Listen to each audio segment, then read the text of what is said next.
कर्पूरी ठाकुर होना कोई आसान बात नहीं होता, और खास करके उस दौर में जब आज़ादी के बाद से देश में सामंतों का एक खास दबदबा था, एक वर्ग विशेष का राज्य सत्ता पर कब्जा था। लोग साधारण लोगों को और आम जनता को और गरीब कमजोर को सत्ता में देखना पसंद नहीं करते थे। कर्पूरी ठाकुर होना उस दौर में एक महत्वपूर्ण बात थी। आज़ादी के पहले क्विट इंडिया मूवमेंट में उन्होंने भाग लिए थे। वो अपने एरिया में मैट्रिक पास करने वाले प्रथम व्यक्ति थे।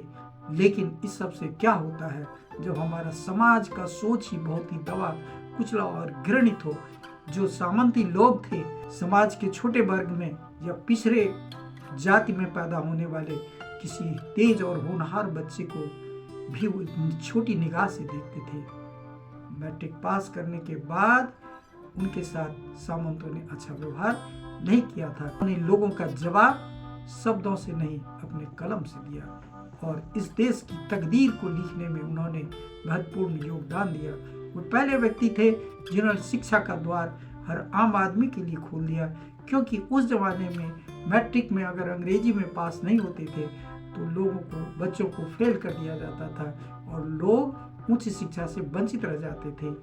कर्पूरी ठाकुर ने पहला काम ये किया कि उन्होंने अंग्रेजी को वैकल्पिक विषय बना दिया। लोग अंग्रेजी में फेल करने के बावजूद मैट्रिक पास होते थे, जिसे कर्पूरी डिवीजन का नाम लोगों ने दे दिया। इस पर काफी विवाद हुआ था, लेकिन कर्पूरी ठाकुर तो जननायक थे, आम लोगों की बात को समझते थे।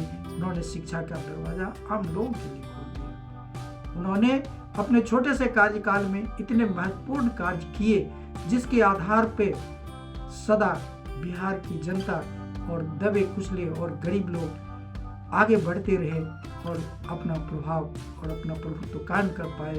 वो सामाजिक न्याय की लड़ाई थी। समाज के हर वर्ग को वो बराबरी का अधिकार देना चाहता था।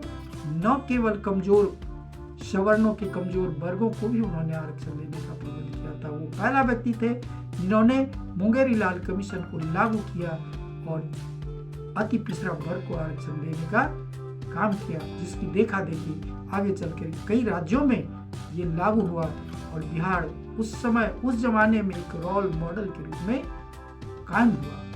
हमारा देश आजाद हुआ था, देश में गरीबी थी, देश में अशिक्षा था, देश में हॉस्पिटल का अभाव था, देश में तरह तरह की समस्याएं थी, और जवाहरलाल का तिलस्म भी धीरे धीरे खत्म हो रहा था।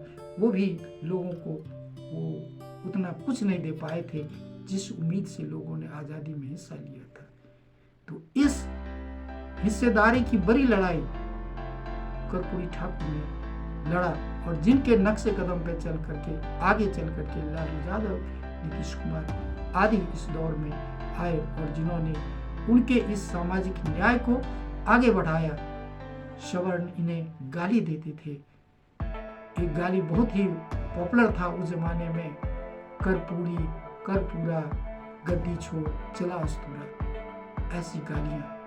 आज का दौर क्या है, एक मुख्यमंत्री को या एक बड़े अधिकारी को, एक नेता को कोई एक शब्द पूछ दे, एक सवाल पूछ दे तो गाली माना जाता है। और हमारे देश में तो एक विशेष खास डिजाइनर नेता है जो गालियों को, आलोचनाओं को गिनते हैं और पब्लिक पे उसका प्रदर्शन करते हैं, जो मुझे इतनी गालियां दी गई और कर्पूरी को कितनी गालियां दी गई इसका कोई जवाब नहीं है। माँ बहनों को गाली दी गई, उनके हर बातों पर गाली दी गई, हर एक्शन पर गाली दिया गया, उनके किए गए कार्यों को गलत नजरिए से प्रस्तुत किया गया।